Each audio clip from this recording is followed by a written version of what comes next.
And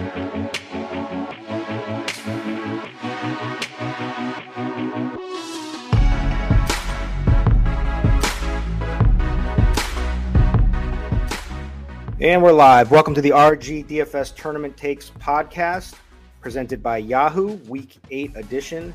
I am your host, Chris Kirkwood, screen name Kirk D's, here with my boy, the head honcho over at Occupy Fantasy, Brian Jester. Back to break down the slate. What's going on, my man? How you doing? What's up, Chris, man? Good to be back. Glad to be talking to you. Week 8. It's been some interesting weeks lately, but I feel like we've been on the right side of things in our breakdown. So I'm looking forward to talking some more with you. Yep. I did pretty well last week. Got lucky, as we told you pre-show. I had Robbie Anderson and Jacoby Myers, but still beat everybody for the main lineup. Luckily, nobody else thought it was a good idea to play Damian Harris. I faded Henderson and the Rams D and decided to play Cooper Kupp with Stafford. Basically, my thought process was that I thought fading Stafford was a mistake, and I kind of bought into the narrative of the Goff revenge. And I thought it was going to be a passing game, and man, that game was crazy, man. Right off the bat, when Detroit was no joke, just pulling out every trick play in the book. Onside kicks. I mean, that thing was just nuts. Dude, it was wild. I had Rams in my big survivor pool, and I was like, "What? I can't believe Detroit's actually pulling out all these." Yeah. Good move on Stafford and Kupp. That certainly worked out. Yep. But we're gonna get even better this week. Both of us are gonna have big weeks. Smell a monster week for DraftKings FanDuel coming your way. Man, it's just crazy, these showdown slates too. Just one crazy little play at the end and just last night had a solo winner, right, on Yahoo. Yep. Yeah, what was the last play too? Oh, it was the interception. The interception that messed me up too. That definitely cost me. Yep. I was a little bit tilted about that, but I was also tilting NBA at the same. It gets to be too much right now. All right. But we're back. We're going to break it down. We're going to do a little housekeeping real quick. For those of you who don't know, this is a Yahoo-centered show. If you aren't playing on Yahoo, you should be playing on Yahoo. We preach it every week. They're lower rake, always overlay to be found. So get over there and play. New this year, they added the single game NFL for NFL slates, Monday, Thursday, Sunday night games. They have their notorious $1 million baller, which is $20 this week with $200K of guaranteed overlay. So if you clicked on the tournament and just see where it says management fee, it says minus 25%. That is correct. Yahoo is just giving away 25% of the prize pool, which is just nuts. Every week I keep thinking it's going to end, but it's there. People are gravitating. Everyone's coming over playing. So get in there. Use promo code Grinders25 for a free $25 bonus on your first deposit. If you haven't signed up yet with them, and come play with us. So that's about that. Week 8 is, going through this one. It's again, I have that uncomfortable feeling. I think there's like some plays that are, definitely that I like a lot, but not every position has a lot of question marks for me so far going through it. So I didn't feel really confident with my build, but what stands out, we've got 12 games this week. We only have 2 games with 50 or over totals, and that's the Titans at the Colts. Colts are favored by 3.5 with a 51-point total. Bucks at the Saints. Bucks are minus 4.5 points, 50.5-point total. And then you got a couple right there. You got the Pats heading to the Chargers, where the Chargers are 4.5-point favorites with a 49.5-point total. Got Miami at the Bills. We get Josh Allen back on a main slate with a 49-point total. 8 teams with team totals of 25 or more. But as to be expected, every week we've always had like a 52, a 57-point total, bunch of different 50s. So it makes sense that I'm kind of struggling because we don't have any clear-cut games, really. Is that kind of what you see? Yeah, I mean, last week we had Kansas City and Tennessee, which ended up busting anyways, but Yeah. it was very clear. And then when you have the highest total game this week with Tennessee and Indianapolis, and the most desirable fantasy options are the running backs in Derrick Henry and Jonathan Taylor, it doesn't make for the best stacking environment. So yeah, it's certainly an interesting week, and I think a couple of games stick out. Kind of similar to what we saw last week. You and I were both on the Miami and Atlanta game. We mentioned a lot of value in that game. We could see that shooting out. I think there are a couple of games like that this week that we'll have to rely on, where we can't just look at the games with the highest totals. Yeah, so the first, part of my process each week, I go over to establish the run, and I read the Thorman Pace article, which I like, and then I look at Derek Carty's game level factors at the Blitz to see who's going to average the most plays. So some of the games that were highlighted from a play volume standpoint was Panthers at the Falcons, and that's certainly a game that I just was immediately kind of gravitating towards. This Falcons offense is just getting a little bit better each week, right? Like Matt Ryan's looking a little bit better. They're passing more, they're running more plays. And Carolina has everyone, their defense has been great, but they've had some cupcake matchups in there. And, it's kind of fallen apart a little bit as we've gone over these last few weeks. So I'm not really scared about that. The thing I'm scared about is the quarterback situation. I mean, Jesus, Sam Darnold just looked so bad last week, and then he got benched. And what was the backup's name? PJ Walker from the XFL. Yeah, P from the XFL. Yeah, sweating those XFL times. I remember that too well too. Yeah, he was just horrendous. So, basically I got so lucky to be all in on Robbie Anderson last week, and it didn't matter, which drove me nuts and I actually felt bad for the guy. He was getting target after target, and they were just terrible like there was just no chance of him catching anything. The first one, he made a drop, like one in the very beginning of the game, which was a bad sign as well. But I did feel really bad for him because Darnold was just horrendous. He had 9 targets and got me 2.9 fantasy points. So he's averaging like 1 point per target this year. It's kind of crazy. He had 11 the week before and had 11 yards and a touchdown. It's my bankroll is being drained from playing Robbie every week. But that you're right. That's the big question this week is Sam Darnold, because it's not like PJ Walker was great in relief, so that's at least some confidence. He was terrible. He was showing like his running skills a little bit, but man, I mean, that was such a decline from a passing standpoint, and that's saying something because Darnold was so bad. So I hope he gets it together and they don't bench him, and confidence isn't an issue and all that. So that's kind of the leap of faith for that game, right? Like we're both scared of that. The other game that he had up in pace was Miami and Buffalo. Which makes sense. Miami when games are close, has been passing at the 3rd highest rate. I'm not sure how close this one's going to be, but Miami's offense looked a little bit better. Tua's playing a little bit better. Buffalo keeps their foot on the gas. Typically, we'll keep passing. So, and I'm a Josh Allen stan, so I like that. And then a game that I'm kind of interested, just because of the variance and which way it could go, is the Cincy at the Jets, right? Like I want to target people against the Jets. And that's why I played Harris. Like once I saw Ramondre was out, I was like, okay, I'm jamming in Harris. And nobody else did. And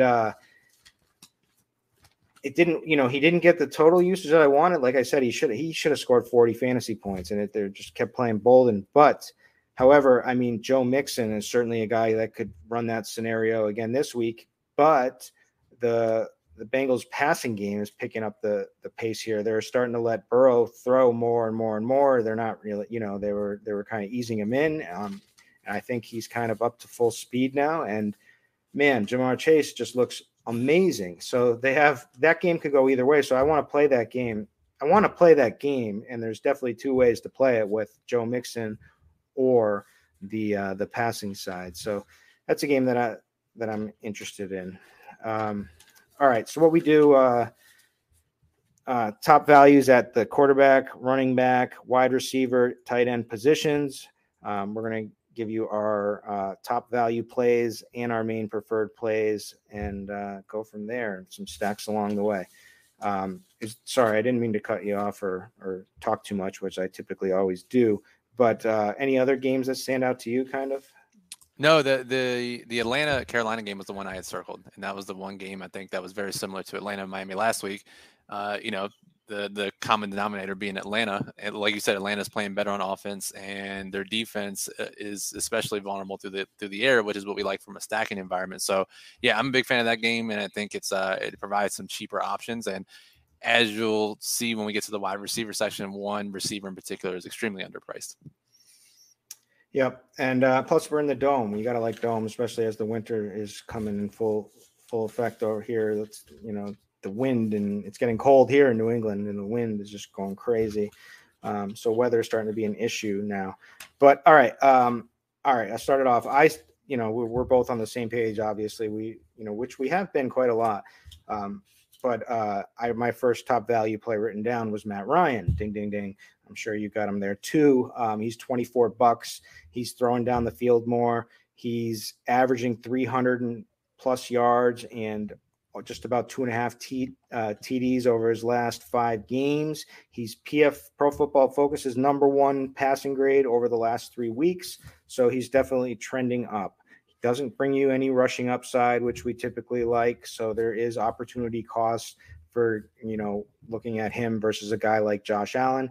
But this is a game that could shoot out. He's only $24, could really help our lineup construction. Play some of the higher price running backs with him because that we do have a lot of higher price running backs this week, which is going to be tough to get to them. So that was my thought there. The other value I wrote down was Ryan Tannehill. I actually even considered playing naked Tannehill last week. I was toying around with that. I didn't end up doing it, but he did have a rushing touchdown. He has one in back-to-back games now. He's only $26. The Colts are first in DVOA versus the run, 20th versus the pass. Now, however, Derrick Henry they won't be DVOA #1 after this next week with Derrick Henry probably, but still their weapons are getting healthier. A.J. Brown looked amazing last week against the Chiefs, right? He's reasonably priced here today. We'll probably both got him written down, hint, hint, in the wide receiver section. But that would be my other guy. And then I just also said, yeah, maybe Tua because I missed out on him last week. But those were my 3 values. What about you? Yeah, so I had Matt Ryan as my #1 value for this week. I think we agreed on all the same points. I had Teddy Bridgewater as my #2 value. The one issue there is obviously he's a little banged up, and there's potential for benching there, kind of in the same Sam Darnold mold, but this time for injury. But he is getting Jerry Jeudy back and facing Washington's defense, and he's far too cheap given the matchup. So I like him there. And then a couple of the guys you mentioned, Tua, Tannehill, Trevor Lawrence, Mac Jones. If you look at like raw projections, Geno Smith is going to pop too, but there's nothing you could do to make me. I mean, like if there's ever going to be a Geno week against the Jags, maybe, but man, I can't play that guy. There's just no way. I mean, and it's a team that just loves to run and they want to hide him in any way they can. Right. If they were content with passing the ball and he sucked, that'd be fine. But they don't even want him to pass the ball, so we're not going to play him in fantasy. So I'm ignoring that. There's a bunch of values. But to me, you mentioned your boy Josh Allen. This seems like a Josh Allen week for you because none of the values stand out that much and none really have that rushing ability that we're looking for. Whereas you could pay up for Hurts or Allen, but Allen, I think, is just a clear cut #1. And I feel like you can make it work. Yeah. So we go right to the main preferred plays. I wrote down, I had Jalen Hurts #1 only because of price at 33. But I did put like an asterisk next to him because I'm scared. There's a lot to be scared about. There's talk now about Gardner Minshew potentially getting in if he doesn't play. Well, did you hear like rumblings about that? I saw something about that, but I don't know how. I don't believe that is. Either. But I mean, Hurts is bailing us out a lot. He leads the league in fourth quarter fantasy scoring. We're getting all these garbage touchdowns, and I mean, there's a week where he's going to score like 7 points. I don't know when it's going to happen. It's probably not against Detroit, but that's always in the back of my mind when I see their offense run. Yeah, he's the garbage time hero. But overall, he's a QB3 overall in the season. Detroit is 27th in DOA versus the pass. And 21st versus the run. So it's a good matchup for all of them, but a little bit better in the passing games. Does have 50 plus rushing yards per game. Yeah, I mean, so I like Hurts only because of the price, but I like him too with the pairing just because Devontae Smith has to come through one of these, these games. He is the number one wide receiver. We'll get to that, but I like that pairing. It's cheap. You can do a lot with those lineups. However, it doesn't give you that nice, cozy feeling that Josh Allen gives you, like you said. So Josh Allen coming off a bye, loves to pass. Dolphins allowing ridiculous 311 passing yards per game. They are 26th in DVOA versus the pass, 28th DVP versus the QB, 30th DVP versus the wide receiver. I know these stats aren't the most predictive, but however, it certainly looks like a good passing situation for him. Dawson Knox is out, kind of like just helps our usage a little bit better for the, we know it's probably going to be Diggs and Emmanuel Sanders. So and they're just never running the ball that much, right? So it's if there's going to be a lot of rushing, it's Josh Allen, who gives you that huge 60-yard touchdown rushing ability, one play, So Josh Allen, definitely, if I can get to him, he's going to be the guy. If I can't get to him, it's probably going to be Jalen Hurts, and I'm going to be a little bit scared. I did write down two other guys, Joe Burrow at 30, just because I want to play this offense and I want to play it both ways. So it's going to be tough for my main lineup, but especially for in the baller, I'm going to have a lot of exposure to Mixon, and I'm going to have a lot of exposure to Joe Burrow and all three of those passing weapons of his. And then Tom Brady, right? Like I just don't play enough Tom Brady every week. It's just every week he just keeps throwing 4 touchdowns, and we just keep saying, "Oh yeah, he's a little expensive. He doesn't run. I don't know if we can play him." And then each week he keeps throwing more and more touchdowns. It's ridiculous, and he looks good, and he gets Gronk back. Still doesn't have Antonio Brown this week, but he gets Gronk back, and tough matchup against the Saints. But Saints people used to call New Orleans the Coors Field of NFL. It is in the dome. This could be. He's going to light it up like he usually does. So, in my opinion, so he's a great tournament play, I think. Those are all my write downs. I wrote nobody else down. Anyone you got? No, I think so. For me, the games I'm targeting from a game stacking perspective are that Atlanta game. And so if you're playing the ball or if you're playing, 150 max or 20 max, I think you have to have some exposure to Sam Darnold too, because I really like the two receivers. I know, you have to vomit to play Robbie Anderson, but I like him again this week. He's too cheap. DJ Moore. So if you like both receivers, why not pair him with the quarterback? So Darnold. Justin Herbert, I like as well. That game total's up there at 50, and he should be passing a lot as well. So he's up there. I don't know if I can play the other side of the Hurts game. The Philadelphia Detroit total is up to 49, and I don't know if I can play Jared Goff. But I mean, I could play a little. He's cheap. Plus, you just pair him with you can even just pair him with Swift, even. True. Or you can pair him with the discount Cooper Kupp, Khalif Raymond, right? Yeah, Khalif, I guess, right? Like that's. I mean, man, watch him smash, and I'm gonna look so stupid for laughing at that. But that's all I got. Honestly, it's get up to Hurts or Allen in the main lineup if you can. Ryan is the easiest value and the safest value, and then I like targeting that game and a couple of those other high total games for my tournament lineups. Yep. And the Pats, are missing Jonathan Jones. They're secondary. So I like that Herbert call. I didn't write it down, but we saw what they just couldn't. Once Jones went down in the game against Dallas, they just couldn't stop CeeDee Lamb. It seems like this could be a week maybe Keenan Allen eats. Mike Williams is getting healthier again, so they can do it from every angle with Eckler. Through the pass with Williams, with Allen. So, I need to write that down a little more. Make sure I get enough Herbert this week. Thank you. All right, let's move it on over to wide receivers to pair with our QBs. Top values. I didn't write down Robbie Anderson. I'm sure you did, and I just because I can't tout him at this point, after what he did to me last week. I actually refuse to write him down. I put him in my tournament section. That way, any blame is absolved if he doesn't do any well, because we'd say it's for tournaments, right? So Yeah. he's by target volume, he is a value, but it's hard to play him given the efficiency right now. So I agree with you. But man, I mean, he can't be this bad. And Sam Darnold can't be this bad forever. And it's just, it's like he's going to erupt for like a big touchdown. He has to. He will soon. I mean, he had a big year last year. He had connection with Sam Darnold before with New York. So like a 2-game sample is tough to look at. But again, these are the type of plays that win tournaments if you can stomach it. And then I wrote down the same spiel every week. Jacoby Myers is $10, right? Yep. What did I dig up for him? Well, it's a tough matchup. But he is on pace for 100 catches this season. I'm not going to go into the yardage or touchdowns on what he's on pace for. But Chargers do give up a bunch in the run and also a bunch in the short passing game.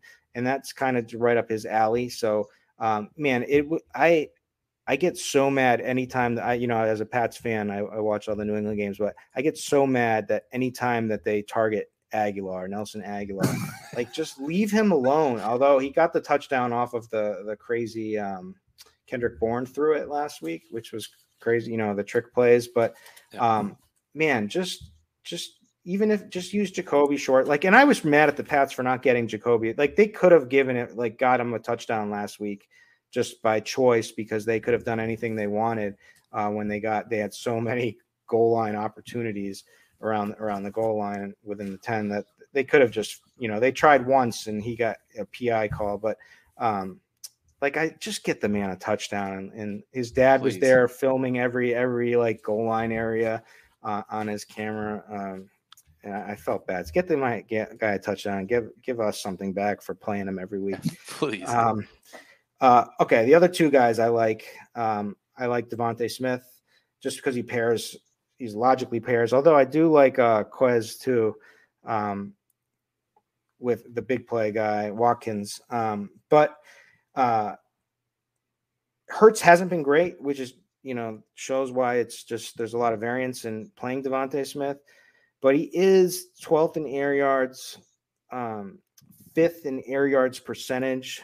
And so it's there. All the signs are there. He is the wide receiver one. It just Hurts has not been good, has not been hitting him. But this is certainly a matchup that they could get things right. So I'm definitely going to have a bunch of him. And then I wrote down Brandon Cooks again, although I was kind of hoping that Tyrod would be back. But I guess that was wishful thinking that he's not going to be back this weekend. Yeah, but even so, I mean, even with the target volume, obviously we would prefer Tyrod, but again, he's still too cheap at his price. So I agree with you. I wrote down Cooks, I wrote down Jacoby Myers, Devonta Smith, DJ Moore. Once again, he's back to that $23 price tag. So I'm back to playing him again pretty heavily. Calvin Ridley is another guy in the same vein of he's been getting targets and we know he's good, but he hasn't converted them as much recently. But I still think he's too cheap. And if we like that game, he's a logical play with them. And then Higgins and Boyd, your guy Boyd is definitely too cheap this week at $12. And Higgins saw 1 million targets last week. So if you're targeting that game, I think those two guys are cheaper pivots off of Jamar Chase. Those are the main values I had. I did have Amon-Ra St. Brown for Detroit. He's min-price if you're deciding to play that game. So, yep. I did have, so I put DJ Moore in my preferred plays with Calvin Ridley. It's kind of a gray area. They're great values too, as well. I mean, so DJ Moore is $23. So this is the game we're both kind of eyeing. We both like Atlanta 30th DVOA versus the Path. He's 5th in target share percentage at about 28 or just about 29%. So that, he just needs a more competent quarterback, but double-digit targets in 5 of his last 6. That's where they're going to go when they're going to be. You want to pass against Atlanta. They're going to target DJ Moore, a ton. Robbie Anderson, maybe will break out and get his game too. But DJ Moore is certainly the clear number 1 play. Calvin Ridley, again, we both agree on this one.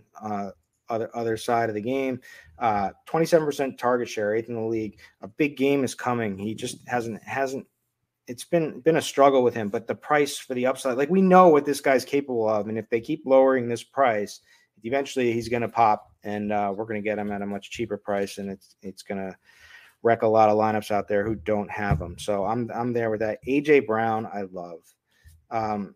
So the Colts have allowed the 7th most fantasy points to wide receivers. This is in the dome. They are very good at stopping the run. I know Henry is going to get fed and get his, but this just makes a lot of sense for Tannehill to open up a little bit in passing. He's healthy now. He's cleared out his system, right? He's good for a while going forward from after that Chipotle debacle. 33% target share over the last 3. I mean, it's really, when they pass, it's him. They're going to AJ Brown, and $24 seems too cheap for me, especially with this game with the highest total on the week.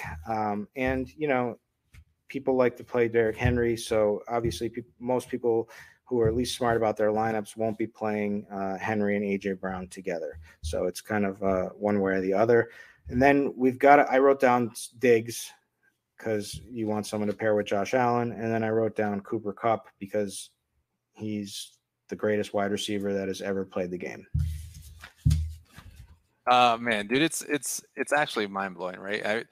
I do a Tuesday show on YouTube, just kind of reviewing my week's lineups and any new things we're seeing in NFL DFS, and like it was existential crisis mode, like talking about Cooper Kupp and how he just continues to chalk every week and is on pace to just downright Madden numbers that he's putting up. So again, if they're going to keep throwing him the ball, no one's going to keep guarding him. They're going to keep giving him good looks around the goal line. Like, you have to keep playing this guy. So he's another, I agree with you, main lineup.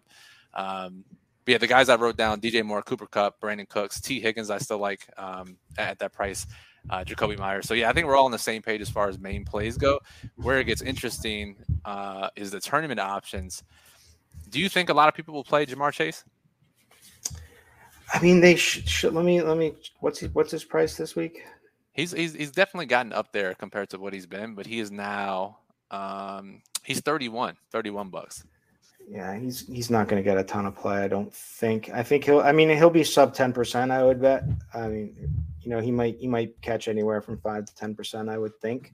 I mean, he's electric as can be. Everyone's talking about him. He's, absolutely has a monster ceiling, has room for more too.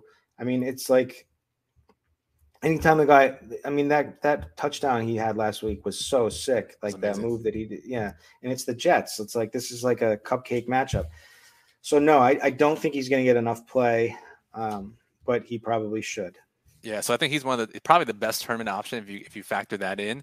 And then I think we have to talk about with Antonio Brown out once again, Chris Godwin, Mike Evans, who are just both $25 once again, and they're another high total game on a team that is going to keep passing until the final whistle. So I think we have to consider them as well for tournaments.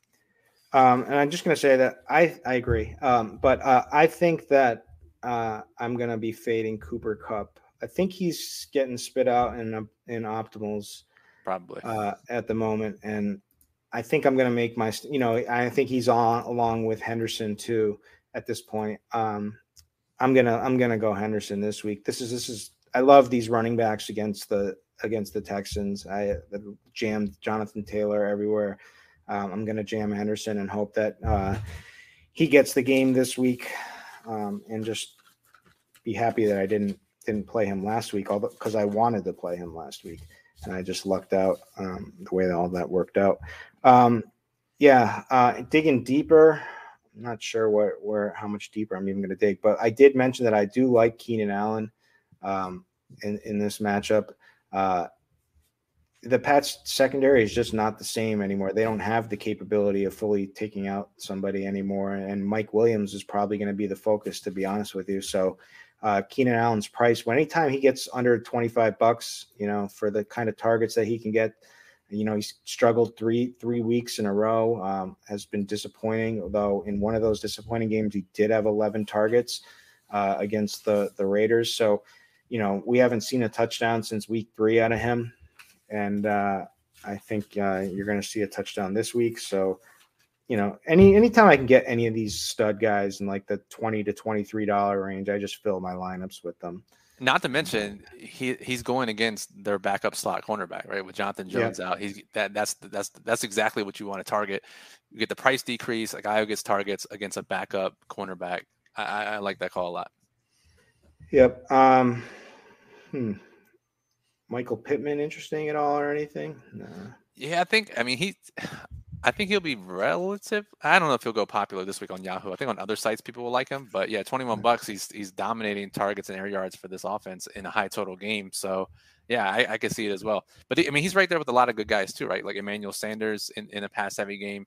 I guess Robert Woods if people like him, Julio Jones, all these pass heavy games here. But I don't see Pittman being that popular. And then DK Metcalf, I know Geno is just not the quarterback you want. He did hit that one massive touchdown where he just broke off, got loose last week. But he, like I said, there's just so many playable guys here in this range of like 20 to 25. You got Mike Evans or Chris Godwin. You've got DK Metcalf. You've got AJ Brown, you got scary Terry McLaurin, you got DJ Moore, which we love for the main guys. So there's a lot of ways. Like not every one of these guys can get a ton of ownership. So just find the ones you like the best and play them. And for this week, my guys are the two that like stand out to me the most are AJ Brown and Keenan Allen. That's fair. Totally fair. I'm on board. All right, let's head over to running back position. All right, top values. So let's big picture overview first. So there's a lot of ways to go here.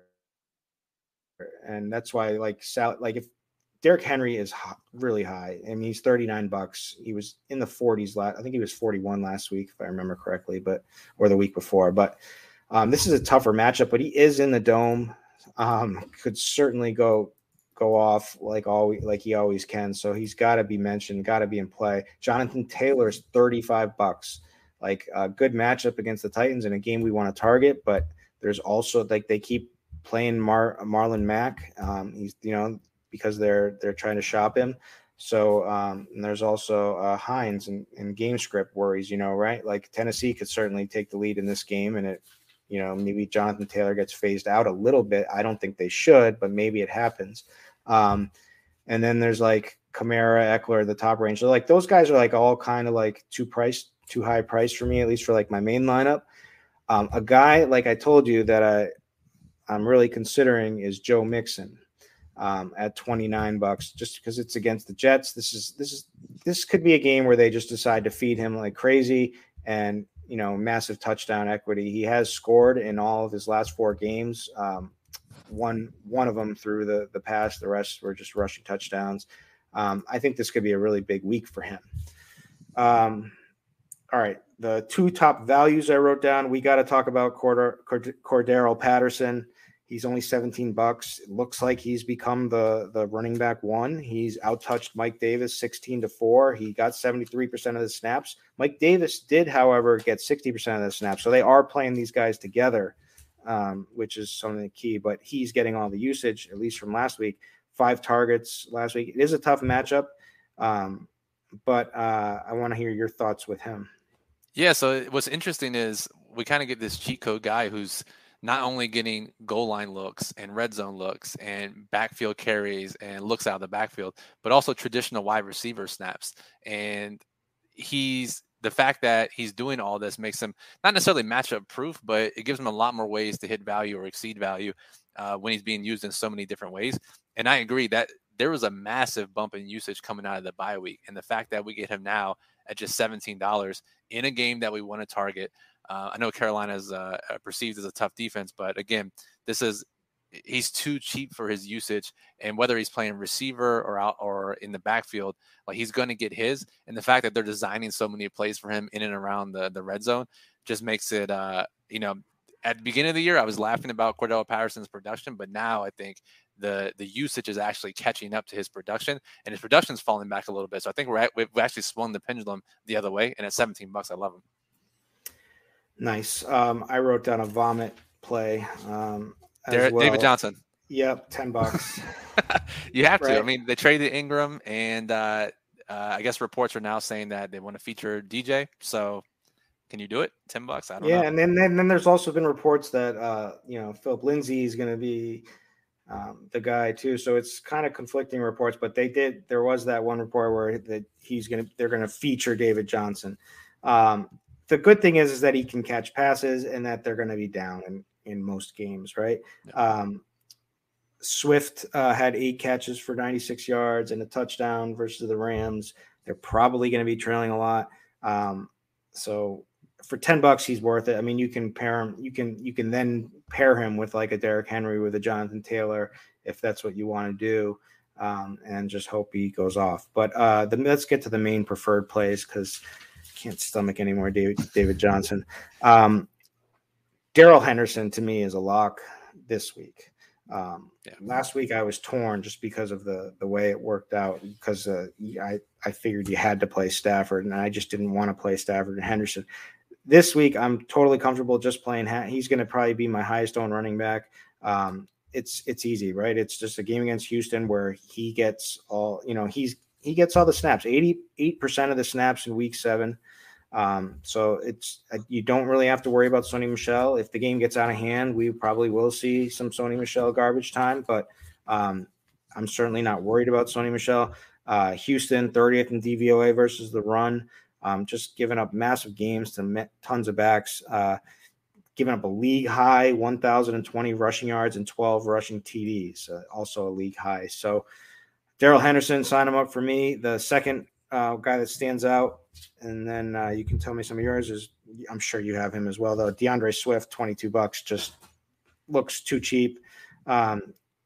Detroit, they're giving him the targets, right? And he leads the NFL in running back targets.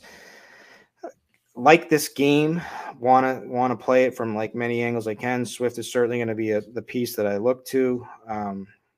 Phillies allowed the 7 most red zone touches per game to running backs. So I'm not really worried because there's been a lot of coach speak from Dan Campbell. He's been saying that they can't get the ball into his hands enough, right? So I'm buying it, the coach speak, because it's true. He's getting the increase in usage each week, and he just looks so damn good. And Philly, this defense is just not very good. So this is another game I want to target. So those are my 2 easy plays. I'm sure you have them written down. Yep. Give me yours. Yep. So Darrell Henderson, obviously the number one main preferred play. I have Najee Harris as well. If he's going to continue to get this usage, $25, not too expensive. I think he's a great play at his price. We talked about Cordell Patterson. We talked about David Johnson. I like Myles Gaskin too. Malcolm Brown is on injured reserve, and that was the guy that was kind of holding him back as they kept feeding him the ball and splitting work with him. But Malcolm Brown's out, and in a game where they're expected to trail, and Myles Gaskin's a good pass catcher and targeted a ton at just $14, I think he makes a ton of sense as a play as well, with a clear path to a ton of playing time. And then because I think it's very clear to what we want to do with our main lineups is that mid-range of guys that we normally like to target, which means those guys you mentioned at the top of at the running back salary range in Derrick Henry, Austin Eckler, Jonathan Taylor, Alvin Kamara. They're going to go lower owned than they should. And for tournaments, it makes a ton of sense to get exposure to those guys when everyone else is building in those mid-range of running backs for some of those cheaper guys. So it's very rare that we see those types of plays less than 15%, less than 20%, but three, if not all 4 should be pretty unpopular, relatively speaking. So I think those guys are just amazing, amazing tournament plays. Yep. I mean, you can add James Robinson, Joe Mixon. So I'm going to really try to play a ton of Joe Mixon this week, like I said. But Nick Chubb might be back right this week. Yeah, I think he's expected to be back without Hunt. Like, I don't think anyone's going to play him at $29, right? No one's really going to play him. So you can add him to that tournament mix as well of guys who we know get increased usage, especially with Kareem Hunt out. I like it. And then I like Damian Harris again. It's tilting. If they keep using Brandon Bolin and Jonathan Taylor, or Ramondre is out of the doghouse now, and I don't know. But Harris is their best back. It's so obvious. This is a game where the Chargers do nothing, but they just allow teams to run and run and run. And this is some of the most pathetic run defense that I've ever watched. Belichick should just pound Damian Harris for a bunch of rushes this week. Did get 2 targets last week. I wouldn't put much stock into that because they usually don't, give many targets to him. But this is a game where he could have a bunch of rushing yards and, could theoretically get in the end zone a couple of times again. I just think there's more upside for him. 24 points is like the low based on what could have happened last week. Like they could have just run him all they wanted, but they kept doing like the trick passes and and letting every running back in on the juicy touchdowns. But I like him again, so I wrote him down. But those are my guys. I have one final question. Fournette at $23. What do we do with him? Yeah, I thought about it. The matchups kind of scares me. I'll maybe a little, but I just like too many other. Like it makes sense, right? Like you want to fade Henderson in some tournament lineups, and so it's the same price. It's an obvious pivot. I would rather go Damian Harris, I think, but maybe that's a mistake because this is the clear back on such a potent offense, and this game could break out. The Saints have always been notoriously pretty good against the run, but certainly some targets in the passing game is there too. So yeah, I should play him, but I didn't really want to play much of him. Eli Mitchell. I felt too. Yeah. And Eli Mitchell too. He's kind of in the same vein, but no passing game work is what scares me there. And he's elevated at $20, right? So I like the early down roll. I like the goal line work. I don't know. Something's keeping me off. My guess is the lack of a passing game usage. Yeah, and I think so Khalil Mack is out again, so that certainly helps. And this is. I mean, the Bears are just pathetic, right? It's a great way to describe it. Yes. I mean, they are, right? Like I could see them just like feeding Mitchell all game and just racking up and he could have a couple of touchdowns in this one. So he's $20. I don't think he's going to get played enough. Like I could see myself talking myself to play this guy for my main lineup. Interesting. Okay. Yeah, it's this. He's like he fits the mold as like one of the plays that I end up taking a stand on. That's like I will be the only one in any all the contests with him. Got you. I'll be looking forward to that on Sunday then. I'm not saying I have the balls to do it yet, but he may be. Like he's someone I'm eyeing at this point. Fair All enough. right, let's take it over to tight ends. Tight end I'll just say the tight end plays I like, period. Deal. I wrote down 4. They're probably going to be the same 4 as you, and maybe you have a couple extra. But Ricky Seals-Jones on the cheapest end, right? Like average 7 targets over the last 3, 100% of the snaps. Has the Logan Thomas role. Tough matchup with Broncos, but again, 100% of the snaps, a guy who's been utilized for targets, dirt cheap, can certainly pop off. Dallas Goedert is probably the chalk, the main one, because he's $17. Didn't have the greatest game, had a decent enough game just because nobody else really did anything from the tight end perspective last week. Kelsey let us all down. He's been hobbled, and so Goddard was fine if you played him last week. But the thing that stood out to me is he went up to 93% of the snaps, which is what we expected with Zach Ertz out.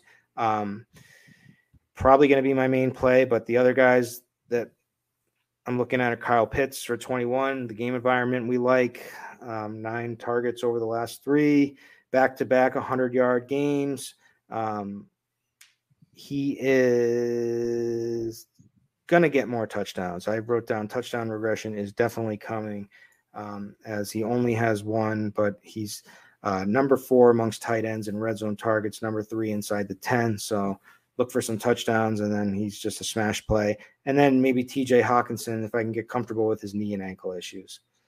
I think that's fair. Yeah, and it's weird this week because we don't have Kelsey, we don't have Waller, we don't have Andrews. So yeah, the most expensive tight end is literally $21. So I agree with you. I wrote down Pitts. I wrote down Goddard. If you want to go down to Ricky Seals-Jones, I like that too. It's pretty gross at the bottom there. I think you have to pay up a little bit at tight end. And the other guys I wrote down were Mike Gesicki, who's continuing to be used like a wide receiver in a game where they should be trailing a ton. And then I like Hunter Henry too in a game that should be a pace-up spot. And the Chargers do a good job of defending wide receivers, not so much tight ends. So Hunter Henry could benefit from that matchup. But yeah, I think it's pretty clear that there aren't a ton of tight ends that you're eager to play this week. It's interesting. The guy that's going to be low owned, at least at this point, that stands out to me like that. I mean, you got to have a leap of faith here with him, but Gronk is back. Yep. 21 bucks with Brady. Brady's not going to, like, people aren't going to play this game enough this week. And, it's going to be Monday morning. Everyone's going to say, why didn't I play Brady to Gronk again? Right. Every week. Yeah. Yeah. I'm with you. 21 bucks. Again, people see Gronk as the most expensive tight end on the slate, and they're going to pass on that. But it wouldn't surprise anyone if he catches 2 touchdowns and leads the slate in scoring. So there's massive. So Antonio Brown's out. And there's just massive touchdown equity if he's healthy and back, and looks as good as he did in those first couple of weeks. There's just massive touchdown equity, and that's all we really want out of these tight ends. Besides, maybe Kyle Pitts is scary, right? What he can do from a yardage standpoint. Goddard certainly could do a bunch too, but really we're just looking for touchdowns, and you're gonna be happy if any of your guys score at least one, mainly. So and Gronk has that touchdown equity, so yep. It feels gross, feels overpriced, but certainly could be kicking yourself if you don't play him on Monday morning like usual. Totally. All right. Almost time to bust out of here, but let's. What's your favorite overall stack this week? Favorite overall stack is probably Matt Ryan, Calvin Ridley, Kyle Pitts. And if we're going for gross stack, it's the opposite side of that game. Again, you're going to have to just hold your breath the entire game. But playing Sam Darnold with one or both of those cheaper Carolina receivers, especially DJ Moore, and running it back with one of those Atlanta guys that we like, that saves a ton of salary, right? That allows you to get whatever running back or receivers you want. So that's that. Again, that we talked about the Atlanta game last week. We like it again this week. It's just a little tougher to get behind the other side. Yep. All right. My main favorite is just going to be just because it's going to be chalk for sure. But Josh Allen, Stephon Diggs, can be done pretty easily. You can still make a hell of a lineup with it. And from like getting a little bit different, it's really not that different. But I think I just gotta play more Brady. So Brady to Godwin, Brady to Gronk, Brady to Godwin and Gronk maybe. And running it back with somebody. I don't really want to play Kamara, but it's funny because your desire to play Brady like increased heavily with each segment of this show, right? It started out like, oh yeah, I like Brady a little bit, and then by the time we got to the end, it's like, I think I need to play Brady. I'm totally sold on Brady now, but I'm also a New England fanboy that's like used to him for years and years. So right. I'm always Team Brady, but I don't play him enough in DFS. So that changes this week. Right. Yeah. All right. There was somebody else who I liked. Shit. Gino. You already mentioned him. No, not Gino. Who the hell? I don't know. Whatever. I can't remember now. But anyway, that's it. I think we hit all the plays. We've given a bunch of options for the main lineups and for the baller. Let's crush this week. Any final words for you? No, let's go get it. Big week's coming for listeners and us, so I'm excited for it. I want to just have a sweat in the baller. I haven't made good max entry lineups for the baller yet. I haven't had like where I'm just peppering like up there with a sweat. So just give us a sweat this week. That's all I'm asking for. That's all just we can a ask sweat. for. And then I want to, and then I'll ask for the win. But yeah. Let's get the sweat first, and then we can ask for the win. Yes. One step at a time. All right. This has been the RGDFS Tournament Takes podcast week 8, and we will catch you again next week for week 9. Thanks.